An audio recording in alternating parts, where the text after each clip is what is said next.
భగవద్గీత 3వ అధ్యాయము కర్మయోగము 12వ శ్లోకం.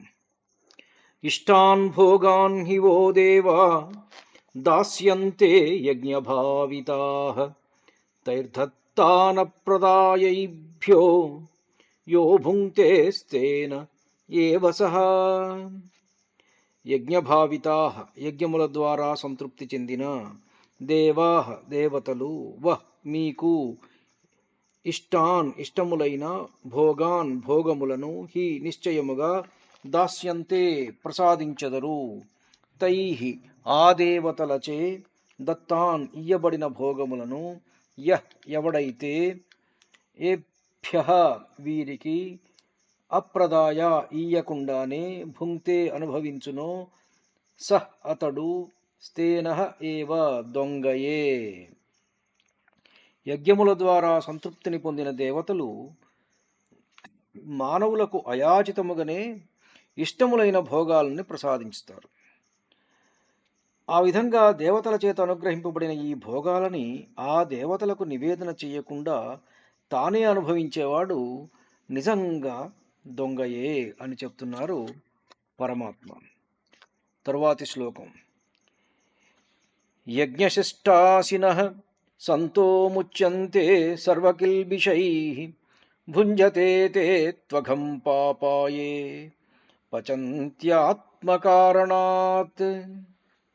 యజ్ఞశిష్టాసినః యజ్ఞశిష్టాన్నమును భుజించునట్టి, సంతః సత్పురుషులు, సర్వకిల్బిషైః సర్వపాపముల నుండి ముచ్యంతే విముక్తులగుదురు, ఏ పాపాః తు ఏ పాపాత్ములైతే, ఆత్మకారణాత్ తమ శరీర పోషణ కొరకే, పచంతి అన్నాన్ని వండుకుంటారో, తే వారు, అఘం పాపమునే, భుంజతే భుజింతురు.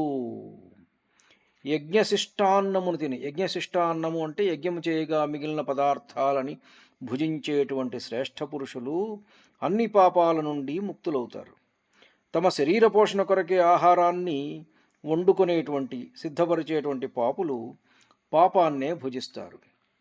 యజ్ఞం చేసిన తర్వాత మిగిలిన ప్రసాదాన్ని భుజించే సజ్జనులు అన్ని రకాల పాపాల నుండి విముక్తులవుతారు అని చెబుతున్నారు పరమాత్మ. కానీ ఎవరైతే కేవలం తమ శరీర పోషణ కోసం, తమ స్వార్థం కోసమే వండుకొని తింటారో అటువంటి వారు ఆహారాన్ని కాదట, పాపాన్ని భుజిస్తున్నారు అని అర్థం. ఇక్కడ మనకు భగవద్గీతలో ఎప్పుడు యజ్ఞం అని చెప్పినా, యజ్ఞం అంటే కేవలం హోమం కాదు, అగ్నిలో ఆహుతులు వేయటం మాత్రమే కాదు. మనం చేసే ప్రతి పనిని కూడా భగవంతుడికి అర్పించడాన్ని యజ్ఞంగా భావించాలి. ఇతరులకు సహాయం చేయటం, అతిథి అభ్యాగతులకు పెట్టడం, సమాజ శ్రేయస్సు కోరడం, ఇవన్నీ కూడా యజ్ఞాలు.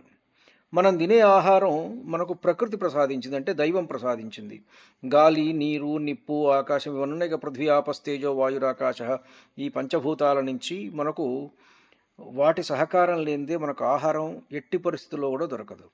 కాబట్టి ఆ దైవానికి కృతజ్ఞతగా కొంత భాగాన్ని నివేదించి, అర్పించి 10 మందికి పెట్టి తినడం అనేటువంటిది శ్రేయస్కరం.